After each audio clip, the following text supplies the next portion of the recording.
దేవుడి వాక్య భాగం కింద మత్తయి సువార్త 5వ అధ్యాయము 8వ వచనం చదువుకున్నాము. మత్తయి సువార్త 5వ అధ్యాయము 8వ వచనం చదువుకున్నాం. హృదయ శుద్ధి గలవారు ధన్యులు, వారు దేవుని చూచెదరు. చాలమ్మా. హృదయ శుద్ధి గలవారు ధన్యులు, వారు దేవుని చూచెదరు.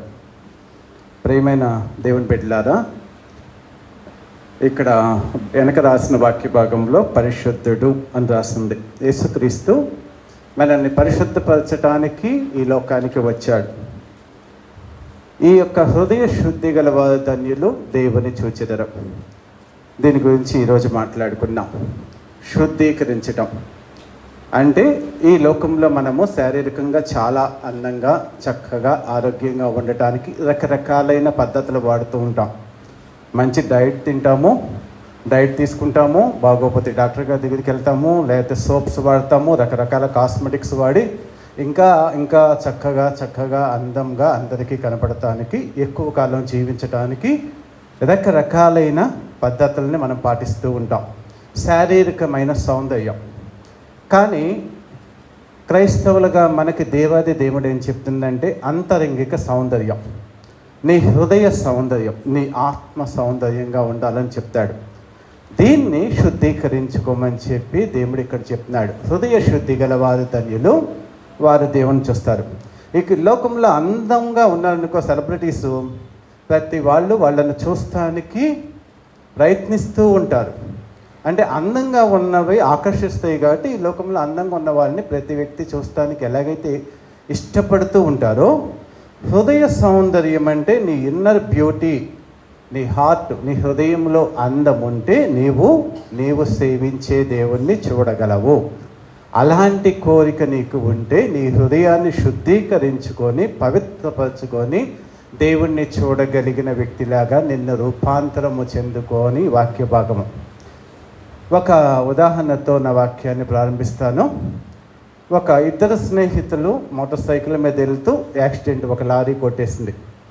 ఇద్దరికి బాగా దెబ్బలు తగిలినాయి, ఒళ్ళంతా గాయాలు, కాళ్ళు చేతులు కూడా ఇరిగిపోయి ఉండొచ్చు. ఇద్దరిని తీసుకొని అక్కడ ఉన్న వాళ్ళ బంధువులు హాస్పిటల్కి తీసుకెళ్లారు. ఒక వ్యక్తి వెళ్తే డాక్టర్ గారు వచ్చి చూడంగానే, డాక్టర్ గారు నన్ను బాగు చేయండి అంటే వెంటనే అతన్ని హాస్పిటల్లో జాయిన్ చేసుకొని డాక్టర్ ట్రీట్మెంట్ చేయడం మొదలుపెట్టాడు. రెండో వ్యక్తిని జాయిన్ చేసుకోవడానికని డాక్టర్ గారు వెళ్తే, అవసరం లేదు, నువ్వు నాకు నా అంతటా నన్ను నేను బాగు చేసుకుంటాను, నా రోగాలన్నీ అంటే నాకున్న దెబ్బలన్నీ నేనే కట్టుకుంటానని చెప్పి ఆ డాక్టర్ గారి దగ్గరికి వెళ్ళకోకుండా వెళ్ళిపోయి ఆ చెట్టు కింద కూర్చొని తను బాగు చేసుకోవడానికి ప్రయత్నం చేస్తూ ఉంటాడు. అంటే ఆ దెబ్బలు, కట్లు ఇవన్నీ రకరకాలుగా ఉంటాయి కాబట్టి ఏదో మెడిసిన్స్ పూసుకోవటమో ఏదో చేయటమో చేస్తూ అక్కడే డాక్టర్ గారి దగ్గరికి వెళ్ళడానికి ఇష్టపడకోకుండా బయట కూర్చొని తన సొంత వైద్యం చేసుకుంటూ ఉంటాడు. లోపల డాక్టర్ గారి దగ్గర జాయిన్ అయిన వ్యక్తికి డాక్టర్ వెంటనే ఆ కట్లని, దెబ్బలను అంతా తుడిసేసేసి బ్యాండేజ్లు వేసి మెడిసిన్ రాసి కట్లు కట్టి అవసరమైన చోట అతను ఆపరేషన్ చేసి అతడు చక్కగా తయారు చేసి ఒక ఏసీ రూమ్లో పెట్టి టయానికి భోజనం పెడుతూ పాలిస్తూ అతనికి చక్కటి వైద్యం చేస్తే 2-3 రోజులు 4 రోజుల్లో తేరుకొని అతడు ఆరోగ్యవంతుడయ్యాడు.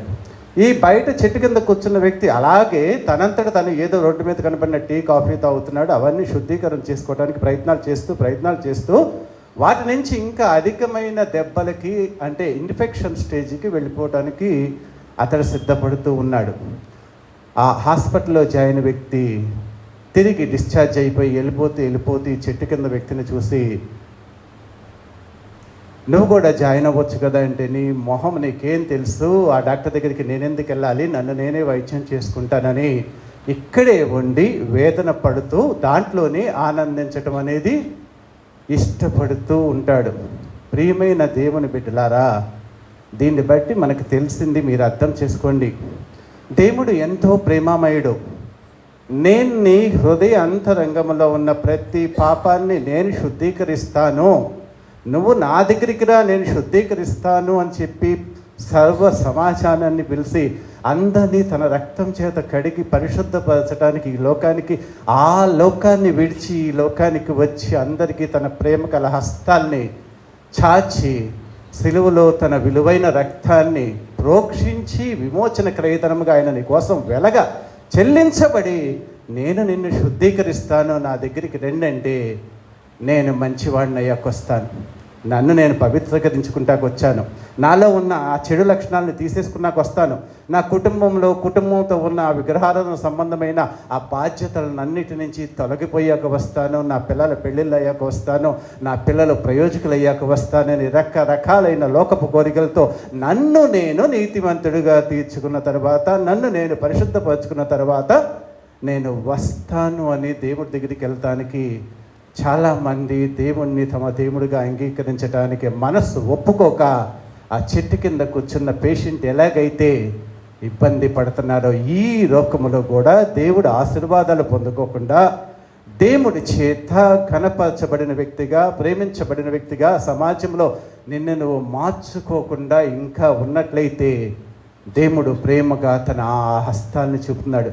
నువ్వు నా దగ్గరికి రా, నేను శుద్ధీకరిస్తా, నా దగ్గరికి రా, నేను నిన్ను ఎప్పుడు నా బాహువుల చాటున నిన్ను సురక్షితంగా సంరక్షిస్తాను, నేను గొప్ప దేవుణ్ణి అని చెప్తాడు. ఒక డాక్టర్ గారు ఏం చెప్తాడు, అతని దగ్గర వైద్యం తీసుకున్న తర్వాత, ఇతని దగ్గరికి వచ్చాక నేను సంపూర్ణ ఆరోగ్యవంతుడిగా తయారయ్యాను, తర్వాత నాకేదన్నా బాగోకపోతే మరలా ఇతని దగ్గరికి వస్తాను, ఇతను నన్ను ఆరోగ్యవంతుని చేస్తాడు.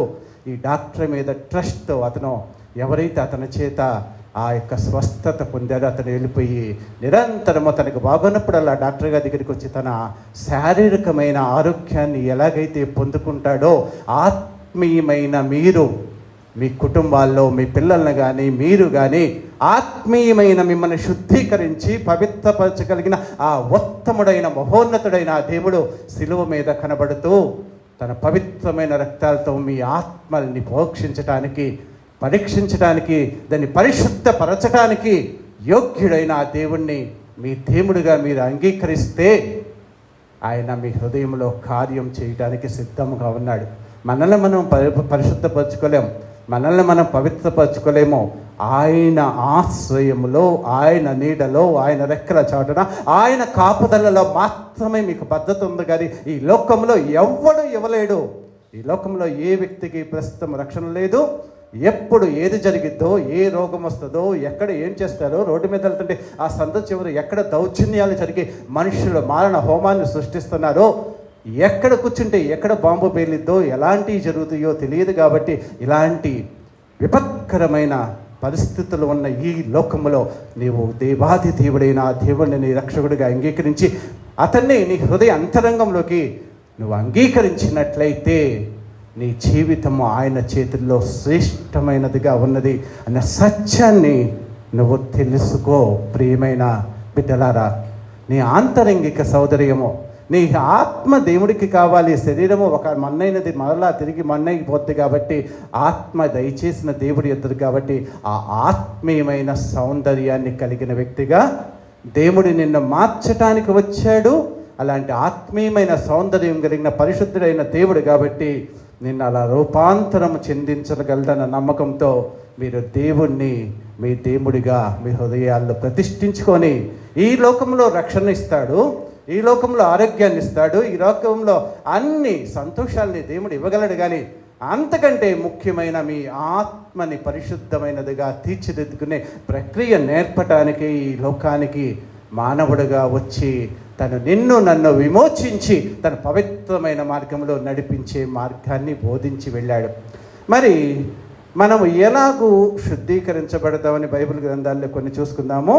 ప్రకటన గ్రంథము 1వ అధ్యాయం 6వ వచనం చదువుకున్నాం. ప్రకటన గ్రంథము 1వ అధ్యాయం 6వ వచనము, మనలను ప్రేమించుచు తన రక్తము వలన మన పాపముల నుండి మనల్ని విడిపించిన వానికి మహిమయు ప్రభావమును యుగ యుగములకు కలుగునుగాక. యేసు రక్తము వలన మాత్రమే నీ ఆత్మ, నీ శరీరము విమోచించబడి శుద్ధీకరించబడుతుందనేది స్పష్టం. యేసుని నువ్వు ఎప్పుడైతే దేవా నేను పాపిని, నన్ను క్షమించు, సిలువలో నువ్వు చిందించిన రక్తంతో నన్ను ప్రోక్షించి నన్ను శుద్ధీకరించు దేవా అని ఏ వ్యక్తి అయితే ఆయన పాదాల చెంత చేరి ఆయన అడుగుతారో వాళ్ళు మాత్రమే ఆయన రక్త ప్రోక్షణ ద్వారా పవిత్రులుగా తీర్చిదిద్దబడతారు అన్న సత్యాన్ని మనం తెలుసుకోవాలి. రెండోది వచ్చేటప్పటికల్లా పేతురు రాసిన మొదటి పత్రిక 1వ అధ్యాయము 23వ వచనము చదువుకున్నాము.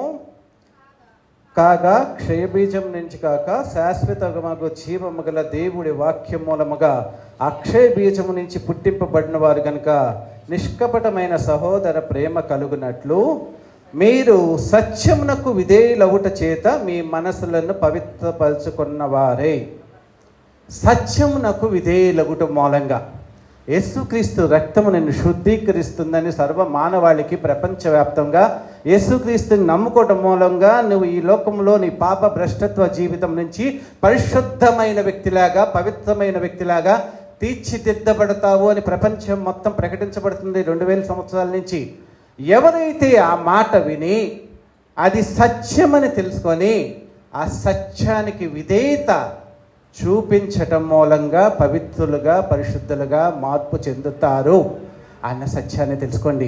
యేసు రక్తం నేను పరిశుద్ధపరచబడుతున్న ద్వారా నువ్వు పరిశుద్ధపరచుతావని ప్రపంచవ్యాప్తంగా ఎక్కడైతే ప్రకటించబడుతుందో ఆ ప్రకటన వాక్యమును వినిన వ్యక్తి ఆ సత్యానికి విధేయత చూపించాలి. విధేయత చూపించటం మూలంగా, ఆ విధేయత మూలంగా నువ్వు పరిశుద్ధపరచబడతావు. ఆ విధేయత నిన్ను పరిశుద్ధతలోకి నడిపిస్తుంది అన్న బైబిల్ వాక్యాన్ని మీరు చూసుకోండి. అంటే ఇంకోటి చూసేటప్పటికల్లా నువ్వు ఎలాగూ పరిశుద్ధుడు అవుతావు అంటే అపోస్తలుల కార్యములు 15వ అధ్యాయం 9వ వచనము. అపోస్తలుల కార్యము 15వ అధ్యాయం 9వ వచనము. వారి హృదయములను విశ్వాసము వలన పవిత్రపరచి, వారి హృదయములను విశ్వాసం వలన పవిత్రపరుస్తున్నాడు. అంటే ఈయనే నిజమైన దేవుడని సృష్టిలో ప్రకటించబడుతున్న ఆ ప్రకటన వాక్యాన్ని ఏ వ్యక్తి అయితే విని అది సత్యమని ఆ సత్యవాక్యానికి విధేయత చూపించి బాప్తిస్మం తీసుకొని తన విశ్వాస జీవితాన్ని ఎప్పుడైతే ప్రారంభించి విశ్వాసిగా, యేసుక్రీస్తు విశ్వాసిగా, క్రీస్తు విశ్వాసుల సంఘంలో నువ్వు ఆయన జ్యేష్ఠ సంఘంలో ప్రవేశించి ఆ విశ్వాస జీవితాన్ని నువ్వు ఎప్పుడైతే కొనసాగిస్తూ ఆయనలో నడుచుకుంటూ వెళ్తూ ఉంటావో అప్పుడు నువ్వు పవిత్రపరచబడిన వ్యక్తిలాగా ఉంటావు అన్న సత్యాన్ని తెలుసుకో. ప్రియమైన దేవుని బిడ్డలారా, యేసుక్రీస్తు వెళ్ళిపోతూ ఏం చెప్తాడంటే, నేను మీకు ఏ ఆజ్ఞలనైతే బోధించానో వాటిని గైకొనుడని బోధించడని మత్తయి సువార్త 28వ అధ్యాయం 17వ వచనం అంటే, నేను మీకు ఏ ఆజ్ఞలనైతే బోధించానో, ఏ ఉపదేశాన్ని అయితే బోధించానో వాటన్నిటినీ గైకొనమని మీరు బోధించండి అని సృష్టికి ఆయన ఉపదేశిస్తే ఈరోజు ఆయన సేవకులు ఆయన ఏది చెప్పాడో అంటే మీలో ఆయన ఏమి కోరుకుంటున్నాడో ఆ కోరుకున్న దాన్ని మీకు చెప్పటం ద్వారా మీ హృదయాల్లో దేవుడి పట్ల ప్రేమని, ఇష్టాన్ని పుట్టించి ఆయనకు విధేయులైన వ్యక్తుల్లాగా, ఆయనకి ఇష్టమైన బిడ్డల్లాగా మిమ్మల్ని తీర్చిదిద్దడానికి ప్రయత్నిస్తూ ఉంటారు. ఎవరైతే ఆయన వాక్యానికి విధేయత చూపిస్తారో వాళ్ళు దేవుడి చేత ఆశీర్వదించబడిన వ్యక్తులుగా, పరిశుద్ధమైన వ్యక్తులుగా ఈ లోకంలో జీవిస్తూ దేవుడి యొక్క ఇష్టలకి, దేవుడి యొక్క దృష్టికి ఇష్టలుగా ఉండి ఆయన ప్రేమని పొందగలుగుతారని తెలుసుకోండి. దేవుడు నీ ఇన్నర అంటే బాహ్యమైన మనకి ఈ సౌందర్యాన్ని దేవుడు ఇచ్చాడు. నేను ఇలా పుట్టడానికి, ఈ రూపంలో ఉండటానికి, ఇలా ఆరోగ్యంగా ఉండటానికి ప్రతిదీ దేవుడు నీకు ఇచ్చిన గిఫ్టే. ఇందులో నువ్వేం లేదు, నేను అందంగా పుట్టాలి అనుకో, నువ్వు అనుకున్నంత మాత్రాన్ని అందంగా పుట్టవు, నువ్వు అలా పుట్టకూడదు, అందవిహీనంగా ఉండకూడదు అనుకో, నువ్వు అనుకున్న మాత్రాన్ని అలా ఉండవు. కానీ దేవుడి సృష్టిలో నీ పట్ల ఆయన సంకల్పం ఎలాగున్నదో, నువ్వు ఆడపిల్లగా కానీ, మగపిల్లడిగా కానీ, బలవంతుడిగా కానీ, బలహీనరాలుగా కానీ ఇలా ఇలా ఇలా పుట్టని నిన్ను నువ్వు నిర్దేశించుకోలేదు. కానీ దేవుడి ఇష్టానుసారముగా ఆయన సంకల్పం చొప్పున ఈ బాహ్యమైన రూపాన్ని దేవుడు ఈ లోకంలో జీవించడానికి మనకిచ్చాడు. దీన్ని ఎంత అందముగా, ఎంత ఆరోగ్యంగా, ఎంత చక్కగా కాపాడుకుంటామో అంతేగా దేవుడు నీలో పెట్టిన హృదయాన్ని, అంతరంగాన్ని కూడా కాపాడుకోవాలని చెప్తున్నాడు. ఆయన నీ అంతరంగిక సౌందర్యాన్ని కోరుకుంటాడని కీర్తనల గ్రంథము 51వ వచనంలో 51వ అధ్యాయంలో చెప్తాడు. 51వ అధ్యాయము 6వ వచనంలో దేవుడు ఏం చెప్తాడంటే, నీవు అంతరంగంలో సత్యమును కోరుచున్నావు.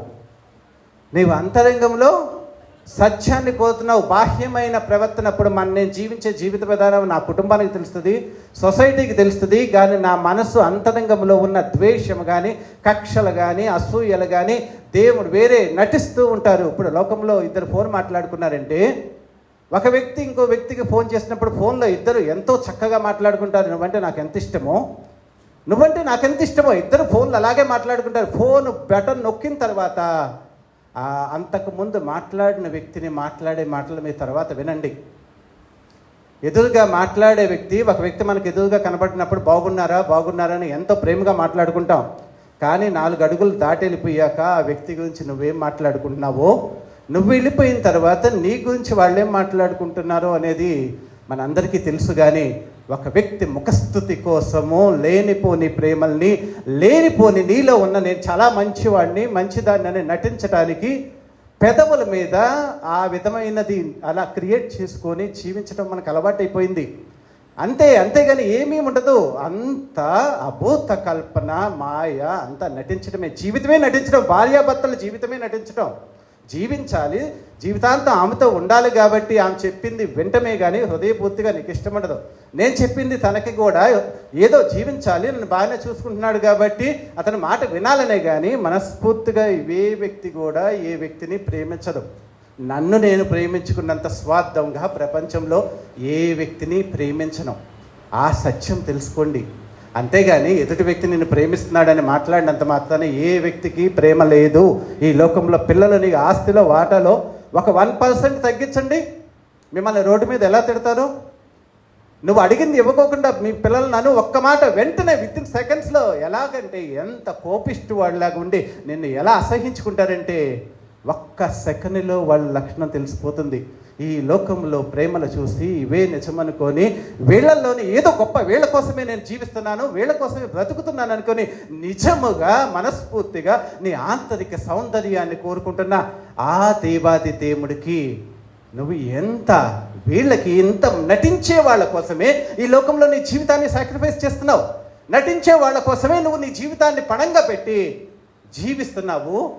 ఎటువంటి దీని నుంచి ఆశించుకోకుండా ఆ దేవాది దేవుడు ఆకాశం నుంచి నీ కోసం దిగివచ్చి నీ ప్రాణాలు అర్పించి నేను పరిశుద్ధుడుగా వెలకట్టలేని తన విలువైన ప్రాణాన్ని నీ కోసం ఇచ్చి నేను నా కోసం జీవించమంటే అలాంటి ప్రేమామయుడిని మటుకు నిజంగా మాట్లాడే వ్యక్తిని లోకంలో ఎవరో హర్షించరో.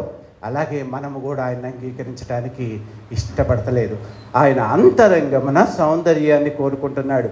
అదే దావీదు ఏమంటాడంటే, దేవా నాకు శుద్ధ హృదయాన్ని కలగచేయి, నాకు శుద్ధ హృదయాన్ని కలగచేయి. వాళ్ళు దేవుణ్ణి చూస్తారు. అంటే నా హృదయంలో శుద్ధీకరణ నువ్వు చేసి నన్ను పవిత్రమైన వ్యక్తిలాగా. అంత బయట సౌందర్యం చూస్తే లోకంలో మనుషులు మెచ్చుకుంటారు. గొప్ప శారీ కట్టుకోనో, లేకపోతే ఏదో మెడలో నెక్లెస్ వేసుకోనో, లేకపోతే అందంగా సూటు బూటు వేసుకొని వెళ్తే అక్కడున్న ఫంక్షన్లో వాళ్ళంతా నిన్ను చూసి అడ్మైర్ అయిపోయి నిన్ను మైమర్చిపోయి ఎంత బాగున్నావు, ఎంత చక్కగా ఉన్నావని వీళ్ళు పొగడొచ్చు. కానీ దేవుడు నీ బాహ్య సౌందర్యాన్ని 1% కూడా చూడ్డు. ఎందుకంటే నేను సృష్టించిన వ్యక్తి ఆయనే, నీకు అవన్నీ ఇచ్చిన వ్యక్తి ఆయనే. ఈ లోకంలో జీవించడానికి నీకు కావాల్సిన సకలాన్ని సమకూర్చి నేను ఇలా జీవించమని దశ దిశ నిర్దేశించి నీ జీవిత గమనాన్ని శాసించుచున్న వ్యక్తిని నా బాహ్య సౌందర్యం చూసి నువ్వు సంతోషపడంటే ఆయన అలా సంతోషపడేవద్దు. కానీ నీ అంతరంగిక సౌందర్యమో, నీ హృదయ అంతరంగంలో దేవుడు కోరుకున్న సౌందర్యమో ఎలా ఉన్నదో చూస్తాడు. నీలో ప్రేమ ఉందా? దేవుడు ఏమంటాడు? పూర్ణ ఆత్మతో నన్ను ఆరాధించంటాడు. పూర్ణమైన ఆత్మ అంటే దేవుడి యొక్క పరిశుద్ధాత్మని నువ్వు పొందుకొని ఆ నీ హృదయ అంతరంగంలో ఉన్న, అంటే దేవుడు జీవమై ఉన్నాడు, ఆయన వెలుగై ఉన్నాడు. ఆ వెలుగుమయుడైన తేజమయుడైన దేవుడిని నీ హృదయ అంతరంగం తెచ్చుకుంటే నీలో ఉన్న చీకటి కానీ, తెయ్యపు స్వభావం కానీ, ఈ లోక నైత్యం మొత్తం వెళ్ళిపోయి ఆయన్ని నీ హృదయ అంతరంగంలోకి చేర్చుకుంటే నీ హృదయం వెలుగుమయంలాగా వెలిగించబడి అందరికీ వెలిగించే వ్యక్తిలాగా తీర్చిదిద్దబడి అలాంటి వెలుగుమైన హృదయంతో నువ్వు దేవుణ్ణి ఆరాధిస్తే, పరిశుద్ధాత్మ శక్తితో ఆరాధిస్తే నువ్వు దేవుణ్ణి చూడగలవని చెప్తున్నాడు. మరి ప్రపంచంలో అందరూ బైబిల్ చదువుతారు. బైబిల్ మొత్తం అందరూ చదువుతారో లేదో కానీ కీర్తనల గ్రంథము, సామెతల గ్రంథము చదవమని ప్రతి వ్యక్తి చెప్తాడు. ఇక్కడ ఉన్న వాళ్ళందరూ కూడా కీర్తనల గ్రంథం 100 సార్లు చదివేసేస్తుంటారు. బైబిల్ మొత్తం చదవరు, కానీ కొన్ని అధ్యాయాల జోలికి అసలు వెళ్ళరు. కానీ బైబిల్ గ్రంథంలో కీర్తనల గ్రంథం మటుకు ప్రతి వ్యక్తిని చదువు దేవుడిని ఆశీర్వదిస్తాడు, దాంట్లో దేవుడి జ్ఞానం ఉందని చెప్తున్నారు. మరి కీర్తనల గ్రంథము చదవటం మూలంగా మీ హృదయం శుద్ధీకరించబడిందా? మీ మనసులు శుద్ధీకరించబడినాయా? మీ బాహ్యమైన సౌందర్యం కానీ మీ బయట స్వభావము శుద్ధీకరించబడిందా అన్నది మనం చూసుకున్నాం. 150 అధ్యాయాల్లో మేము చిన్నప్పటి నుంచి అంటే ప్రతి వ్యక్తికి బైబిల్లో సండే స్కూల్లో నేర్పించి కంఠోపాఠంగా నేర్పే చాలా ఉంటాయి. 1వ అధ్యాయము, 15వ అధ్యాయము, 23వ అధ్యాయము, 91వ అధ్యాయము, 119వ అధ్యాయంలో కొన్ని, 121వ అధ్యాయము ప్లస్ 150వ అధ్యాయము. ఇవన్నీ కంఠోపాఠంగా వస్తే మొట్టమొదటిగా నీవు దేవుణ్ణి మొదట పెడితే లాస్ట్లో 150వ అధ్యాయంలో ఆయన స్తుతించటంతో ముగిస్తావు. అంటే 1వ అధ్యాయంలో పాపుల మార్గము దుష్టుల ఆలోచన చొప్పున నడవక, పాపుల మార్గం నడవకగా, అపహాస్కులు కూర్చున్న చోటన కూర్చుండక, యెహోవా ధర్మశాస్త్రమునందు ఆనందించుచు దివారాత్రములు దాన్ని ధ్యానించువాడు ధన్యుడు, అతడు పచ్చగా ఉంటాడు, ఈ లోకంలో శాంతిగా ఉంటాడు, సమాధానముగా ఉంటాడు. అంటే నీ జీవిత శైలిని ఎలా శుద్ధీకరించుకోవాలి? ఈ లోకంలో నీ అలవాట్లు, పాపులు కూర్చునే దుష్టులు ఆలోచన చెప్పి నడవకూడదు, పాపుల మార్గంలో ఉండకూడదు. అపహాస్కులు, దుష్టులు, పాపులు, అపహాస్కులు ఈ లోకమంతా వాళ్ళే ఉన్నారు. వాళ్ళందరికీ వేరు పారై దేవుడి వాక్యాన్ని నిరంతరము ధ్యానించే ఆ గొప్ప ఆలోచన విధానంతో నీ ఆధ్యాత్మిక జీవితాన్ని నువ్వు ప్రారంభించినట్లయితే పచ్చగా ఉంటావని చెప్పిన దేవుడు 15వ అధ్యాయంకి వచ్చేటప్పటికల్లా ఏం చెప్తాడు? యెహోవా నీ గుడారంలో అతిథిగా నుండదగిన వాడెవడు, నీ పరిశుద్ధ పర్వతం మీద నివసింపదగిన వాడెవడు, యథార్థమైన ప్రవర్తన కలిగి నీతిని అనుసరించు హృదయపూర్వకంగా నిజము పలుకువాడే అంటాడు. అంటే దేవుడితో అలాంటి ఆధ్యాత్మికమైన సంబంధాన్ని మొదలుపెట్టిన నీవు ఆయన సన్నిధానములో, అంటే పరిశుద్ధ పర్వతం అంటే ఆకాశంలో కాదు, దేవుడి యొక్క సన్నిధానములో, ఈ స్థలము కాకపోతే నీ ఇంట్లో అయినా దేవుడి సన్నిధిలో నువ్వు మోకరించావంటే, దేవుడి సన్నిధిలో నువ్వు ఉండాలంటే యథార్థమైన ప్రవర్తన కలిగి ఉండాలి, నీతిని అనుసరించాలి, హృదయపూర్వకంగా నిజము పలకాలి. అంటే దేవుడితో నువ్వు అన్యోన్యమైన సహవాసాన్ని కలుగు చేస్తూ ఆ యొక్క కీర్తనల మొదటి గ్రంథంలో కొనసాగింపుగా 15వ అధ్యాయంకి వచ్చేటప్పటికల్లా నీ ప్రవర్తన మార్చుకొని ఆయన సన్నిధిలో మంచి వ్యక్తిలాగా తీర్చిదిద్దబడటానికి ప్రయత్నిస్తావు. అలా తీర్చిదిద్దబడుతున్న నీవు 23వ అధ్యాయం కల్లా ఏమంటావు తెలుసా? యెహోవా నా కాపరి, నాకు లేమి లేదు. దేవుడు నా కాపరిగా ఉన్నాడు, నా జీవితంలో నాకు లేమి లేదు. ఆయన అన్ని చోట్ల గాఢాంధకారపు స్థలాల్లో కూడా నన్ను కాపాడుతాడు, నా శత్రువుల ఎదుట నాకు భోజనం పెడతాడు, ఆయన పరిశుద్ధాత్మతో నన్ను నింటి ఉంటాడు, సదాకాలము ఆయన నాకు తోడై ఉంటాడని బలమైన సాక్ష్యాన్ని ఇవ్వగలిగిన వ్యక్తిలాగా ఉంటావు. అంటే దేవుణ్ణి ధ్యానించటంతో నీ యొక్క అంతరంగికమైన బయట బాహ్యమైన ప్రవర్తన 15వ అధ్యాయంలో మార్చుకుంటూ వచ్చిన వ్యక్తివి 23వ అధ్యాయం కల్లా యెహోవా నా కాపరి, నాకు లేమి లేదు, అన్నిటిలో ఆయన నన్ను కాపాడుతూ ఉంటాడు, నన్ను సేదదీస్తూ ఉంటాడు, పచ్చిక గల చోట్ల ఆయన నన్ను సేదరిస్తాడని చెప్పగలిగిన అంత మధురమైన ఆధ్యాత్మిక జీవితంలోకి నువ్వు నడిపింపగలగలవు. 91వ అధ్యాయంకి వెళ్ళేటప్పటికల్లా మహోన్నతుని చాటున విశ్రమించేవాడే, సర్వశక్తుని నీడన విశ్రమించేవాడు, ఆయనే నా ఆశ్రయము, నా కేడం. అంటే ఇక్కడ నా కాపరి అన్న నీవు ఇక్కడికి వచ్చేటప్పటికి ఆయన ఆశ్రయంలో, ఆయన కాపుదల్లో, ఆయన బాహువుల్లో, ఆయన నీడలో నువ్వు విశ్రమించడానికి ఇష్టపడతావు. ఈ లోకంలో ఎవ్వరూ నిన్ను ఆదరించేవాళ్ళు లేదు. నువ్వేదో అతిశయపడుతూ నాకు డబ్బు ఉంది, అధికారం ఉంది, లేకపోతే నాకు శక్తి ఉంది, బలం ఉంది అనుకుంటా. మహోన్నతిని చాటున విశ్రమించేవాడే, సర్వశక్తిని నీడను విశ్రమించేవాడు, ఆయనే నా కేడము, నా ఆశ్రయం అంటావు. ప్రియమైన దేవుని బిడ్డలారా, అలా చదువుతూ వెళ్తూ ఉంటే 119వ అధ్యాయంకి వచ్చేటప్పటికల్లా ఆయన వాక్యములో ఉన్న మహోన్నతమైన విలువలు నీ హృదయాన్ని శుద్ధీకరిస్తుందని, నీ పాదాలకి దీపంగా ఉంటుందని, నీకు శ్రేష్టమైన జ్ఞానాన్ని ఇస్తుందని బోధిస్తూ వాక్యములో ఉన్న మహోన్నతమైన ఆయన ప్రేమభరితమైన సందేశాన్ని చదవటానికి నీకు ఇష్టం కలగచేసి ఆ 119వ అధ్యాయం మొత్తం ఆయన వాక్యంలో ఉన్న మహోన్నతమైన విలువల్ని నీకు నేర్పుతూ 121వ అధ్యాయంలో కొండల వైపు తట్టు నా కనులు ఎత్తుచున్నాను, నాకు సహాయం ఎక్కడి నుంచి వస్తుంది, భూమి ఆకాశములు సృజించిన యెహోవా వలన వల్లే కదా అంటాడు. అంటే ఆత్మీయమైన జీవితంలో నీకు మధ్యలో శోధనలు వస్తాయి. ఆ శోధనలు వచ్చినప్పుడు ఆకాశం వైపు కన్నులెత్తి ప్రార్థిస్తూ దేవా అనగానే దేవుడు సిద్ధముగా ఉంటాడు. ఎవరు? భూమి ఆకాశాలని సృజించిన వ్యక్తి నీకు సిద్ధముగా ఉండి నేను నీకు తోడున్నానంటే నీ జీవితంలో వచ్చిన సమస్య ఆయనకేమన్నా కష్టమా? కాదు కదా. ఆయన భూమి ఆకాశములు సృజించిన దేవాది దేవుడు నీకు తోడుగా ఉంటానంటే నీకు ఎటువంటి కష్టం వచ్చినా ఎటువంటి నష్టం వచ్చినా ఆయన తీర్చివేస్తాడు. అదే 150వ అధ్యాయం వచ్చేటప్పటికల్లా స్తుతించుడి యెహోవాను. అధ్యాయం మొత్తము దేవుడు చేసిన గొప్ప కార్యాలు. భూమిని సృజించాడు, సృష్టిని సృజించాడు, నిన్ను సృజించాడు. తంబుతో, సితారతో, నాట్యంతో నీ జీవితాన్ని కీర్తనీయంగా దేవుణ్ణి స్తుతించే మహోన్నతమైన ఆ యొక్క కీర్తనాకారుడైన దావీదు వలె నిన్ను రూపాంతరం చెందుకోవాలని చెప్తాడు. అది శుద్ధీకరించుకోవటం అంటే. కీర్తనల గ్రంథం ఎన్నో సంవత్సరాల నుంచి మనం చదవటం కాదు. కీర్తనల గ్రంథం మొదటి అధ్యాయం నుంచి చదువుతున్నావు అంటే 150వ అధ్యాయం కల్లా వచ్చేటప్పటికల్లా నీ హృదయము స్తుతితో దేవుణ్ణి ఎల్లప్పుడూ స్తుతిస్తూ నీ మనసు అంతరంగంలో పూర్ణ హృదయంతో ఆయన్ని ఆరాధించే వ్యక్తిగా నువ్వు మరల్చుకోవాలి అనేది చెప్తున్నాడు. అంటే అలాంటి శుద్ధీకరించబడిన ఆత్మీయ జీవితంలోకి మిమ్మల్ని మీరు వాక్యము ద్వారా మార్చుకుంటూ రూపాంతరం చెంది దేవుణ్ణి చూసే అంతటి హృదయ శుద్ధీకరించబడిన వ్యక్తుల్లాగా మిమ్మల్ని మీరు మార్చుకోవాలని దేవుడు కోరుకుంటున్నాడు. ప్రియమైన సంగమా, దేవుడు ఆయన్ని ఈ లోకంలో ఉన్నంత వరకు నువ్వు ఒక్కసారి కూడా ఆయన చూడకపోతే పరలోక రాజ్యానికి కూడా వెళ్ళి ఏం చూడగలవు? నీ హృదయ శుద్ధీకరించబడితే దేవుడు మొదటగా నీతో మాట్లాడతాడు. మోషేని చూడండి, మోషేతో పొదలో మాట్లాడతాడు. ఈ లోకంలో భోగభాగ్యాలు గొప్పది కాదనుకొని వచ్చేసేసి 40 సంవత్సరాలు అడవిలో ఉండి 80 సంవత్సరాలు అతన్ని పరిశీలించిన తర్వాత దేవుడు అతనితో మెల్లగా మాట్లాడుతున్నాడు, మోషే మోషే అని. తర్వాత అలా మెల్లగా మాట్లాడినప్పుడు ఆయన చెప్పినట్లుగా నడుచుకుంటే సియోను కొండ మీద 40 దినాలు 40 దినాలు దేవుడు ప్రత్యక్షంగా ఎదురుగా కూర్చొని ఆయనతో ఆయన ముఖ దర్శనం చేస్తూ ఆయన సన్నిధిలో ఆనందిస్తూ మాట్లాడుతూ పరవశం చెందినట్లుగా జీవితకాలమంతా దేవుడితో ముఖాముఖిగా మాట్లాడిన స్నేహితుడని కీర్తించబడ్డాడు.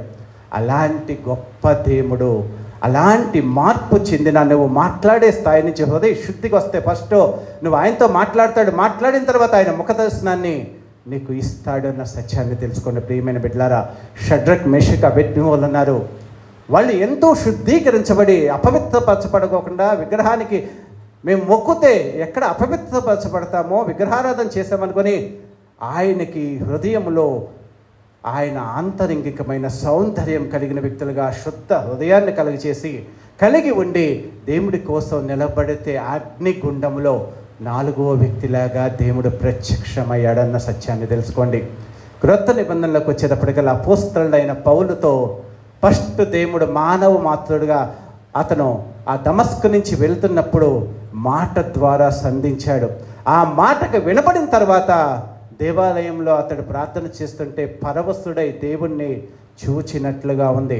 అంటే దేవుడి మాట మని దేవుడికి లోబడి బాప్తిస్మం తీసుకొని పరిశుద్ధాత్మని పొందుకొని దేవుడు చెప్పినట్లుగా ఇతను ప్రత్యేకించమన్నప్పుడు అతన్ని అభిషేకించి సేవకు పంపించినప్పుడు ఆ అభిషేకించబడిన అపోస్తలుగా దేవుడు చెప్పిన దాని ప్రకారం జీవిస్తూ ఉంటే ఆ పరవశుడై ఆ లోకానికి కూడా పరలోకానికి కూడా వెళ్ళి దేవాది దేవుడిని చూసినట్లుగా బైబిల్ గ్రంథంలో ఉంటుంది. దేవుడికి ఇష్టడు, ఈ లోకంలో ఉండగా దేవుడికి ప్రియమైన శిష్యుడు యోహాను ఉంటాడు. యోహాను కూడా దేవుడికి ఎంతో ఇష్టడు. ఈ లోకంలో ఉండగానే దేవుడు రొమ్మున ఆనుకొని ఆయన ఎక్కడుంటే అక్కడ ఆయన కుడి వైపు రొమ్మున ఆనుకొని శిష్యులందరి చేత దేవుడి చేత ప్రేమించబడిన వ్యక్తిలాగా ఉన్న వ్యక్తి దేవుణ్ణి చూసినట్లుగా ఉన్నది. ప్రకటన గ్రంథము 1వ అధ్యాయము 16వ వచనం చూద్దాము. ఆయన తన కుడి చేత 7 నక్షత్రములు పట్టుకొని ఉండెను. ఆయన నోటి నుంచి 2 అంచుల వాడి అయిన ఖడ్గం ఒకటి బయలు వెడల్చుండెను. ఆయన ముఖము మహా తేజస్సుతో ప్రకాశించుచున్న సూర్యుని వలె ఉన్నది. ఈ యోహాను భక్తుడు దేవుడి కోసం శ్రమలు పడుతూ పద్మాస్ దీవులో పరవాసిగా ఉండి తన పరిశుద్ధతని కాపాడుకుంటూ హృదయంలో ఆంతరంగంలో ఆత్మీయమైన సౌందర్యం కలిగి దేవుడి కోసం జీవిస్తూ ఉంటే ఆయన హృదయ ఆంతరింగిక సౌందర్యాన్ని, హృదయ శుద్ధిని చూసిన దేవుడు పద్మాస దీవిలో పరవాసిగా ఉంటే ఆయన తేజోవంతమైన సూర్యుడి కంటే ప్రకాశవంతమైన వెలుగుమైన ఆయన ముఖాన్ని చూపించాడు అన్న సత్యాన్ని తెలుసుకోండి. ఎంత గొప్ప అదృష్టమో! అలాంటి గొప్ప అదృష్టం కలగాలంటే నువ్వు హృదయాన్ని నీ శుద్ధీకరించుకున్న శక్తి కలిగి ఉండాలి. చివరిగా ప్రపంచవ్యాప్తంగా ఎవరైతే ఆయన ముఖ దర్శనం చేసుకుంటారో తెలుసా? ప్రకటన గ్రంథము 22వ అధ్యాయము 4వ వచనము, ఆయన దాసులు ఆయనను సేవించుచు ఆయన ముఖ దర్శనము చేయుచుందురు, ఆయన నామము వారి నొసళ్ళయందు యుండును. దేవుడి చేత ఎవరైతే ముద్రించబడతారో, దేవుడి చేత ఎవరైతే పవిత్రపరచబడ్డారో అని ఈ లోకంలో గుర్తింపు కోసము ముద్ర లిఖించబడుతుందో, దేవదూత సృష్టి అంతములో నొసటి మీద దేవుడి యొక్క ముద్రని, దేవుడి యొక్క నామాన్ని లిఖిస్తుంది. ఆ లిఖించబడిన నామము కలిగిన వాళ్ళు మాత్రమే, అంటే హృదయ శుద్ధి కలిగి ఆంతరింగిక సౌందర్యం కలిగి దేవుడి మనసును ఎవరైతే గెలుచుకున్నారో వారు మాత్రమే దేవుడి యొక్క చేత ముద్రించబడతారు. నుదుటన దేవుడి యొక్క ముద్ర ఉంటుంది. ఆ ముద్ర ఉన్న వాళ్ళు మాత్రమే పరలోక రాజ్యంలో దేవుడి ఎదురుగా నుంచొని ఆయన ముఖ దర్శనం చేస్తూ ఆయన సేవిస్తూ ఆరాధిస్తూ ఉంటారు. అంటే మరి ఈ వాక్య భాగంలో ఆనాడు ఆ ఏదైనా తోటలో దేవుడి యొక్క ముఖ దర్శనాన్ని అవ్వ ఆదాము కోల్పోయారు. అలాగే కయ్యూను కూడా కోల్పోయాడు. ఎందుకు కోల్పోయారంటే దేవుడి మాట వినకపోవటం మూలంగా వాళ్ళు కోల్పోయి శపించబడ్డారు. వాళ్ళు ఏదైనా తోట నుంచి పంపించేయబడ్డారు.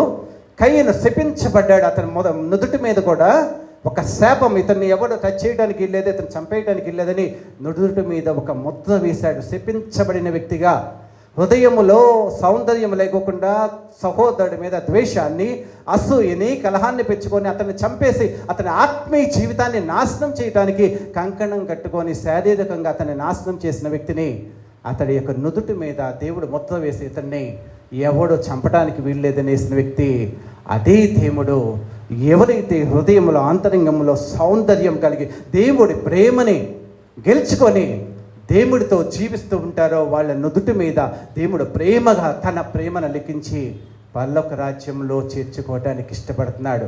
ప్రియమైన సంగమా, మీ నుదుటన దేవుడి పేరు లిఖించబడాలి. దేవుడు ముద్రని ముదుటను ఉండాలి. అది ఉండాలంటే నీ హృదయంగా అంతరంగిక సౌందర్యం కలిగి ఉండాలి. ఆంతరింగిక సౌందర్యం అంటే దేవుడు చెప్పినట్లు జీవించాలి. అలా జీవిస్తే దేవుడు ఎంతో సంతోషపడి నీ సౌందర్యాన్ని, అంటే భౌతికమైన సౌందర్యం కాదు కానీ ఆంతరింగికమైన సౌందర్యం చూసి నీకు ఈ లోకంలో నీతో మాట్లాడతాడు, నీకు కనబడతాడు. నీ తండ్రిలాగా నిన్ను ఓదార్స్తూ, స్నేహితుడిలాగా నిన్ను ఓదార్స్తూ, నడిపిస్తూ, నిత్యత్వంలో ఆయన ముఖదర్శనము శాశ్వతము చేసేటట్లుగా నిన్ను నడిపించగలిగిన దేవుడిని నువ్వు నమ్ముకున్నావు. యథాలాపమైన భక్తి జీవితంతో నీవు జీవించినట్లయితే ఆయన ముఖదర్శనం చేసుకునే భాగ్యం నువ్వు కోల్పోతావో, అప్పుడు నువ్వు ఎక్కడ ఉంటావో నిన్ను నువ్వు నిర్ణయించుకో. ఆయన ముఖదర్శనం నువ్వు చేయాలంటే నీ హృదయము శుద్ధీకరించబడాలి. ఆ శుద్ధీకరించబడినలో ఈ లోకంలో నువ్వు ఆయన స్వరం వినాలి. ఆయన స్వరము విన్న తర్వాత ఆయన యొక్క దర్శనాన్ని చూసే భాగ్యాన్ని కలిగి ఉండాలి. అలా దర్శనాన్ని చూసగల భాగ్యం అంటే దేవుణ్ణి నుదుటిన ఆయన నామముతో ఆయన దూత లిఖించింది. ఆ ముద్రించిన నీవు పరలోక రాజ్యంలో ఆయన ఎదురుగా ఉండి ఆయన ముఖదర్శనం చేస్తూ సేవిస్తూ శాశ్వతముగా ఆయనతో పాటు సదాకాలము జీవించే యోగ్యత కలిగి ఉంటావు. అలాంటి భాగ్యము మీరు కలిగి ఉండాలని దేవాది దేవుడు ఈ లోకానికి వచ్చి నీ కొరకు నా కొరకు ప్రపంచ మానవారి కోసం చనిపోయాడు. ఆయన చనిపోయిన దాంట్లో ఉద్దేశాన్ని తెలుసుకొని ఈ భౌతికమైన లోకంలో ఆచారాలు, పద్ధతులు, ప్రేమలు, గీమలు ఇవన్నీ కాదు కానీ ఇవన్నీ కల్పించిన, ఇవన్నీ నువ్వు సంతోషంగా అనుభవించడానికి ఇచ్చిన దేవుడి పట్ల నిజాయితీగా ఉండి నీ హృదయంలో సౌందర్యాన్ని కలిగిన వ్యక్తిలాగా దేవుడి ప్రేమను పొందే విధట్లుగా ఉండాలని దేవుడు కోరుకుంటున్నాడు. అలాంటి కృపను దేవుడు మనకు అనుగ్రహించునుగాక. ఆమేన్.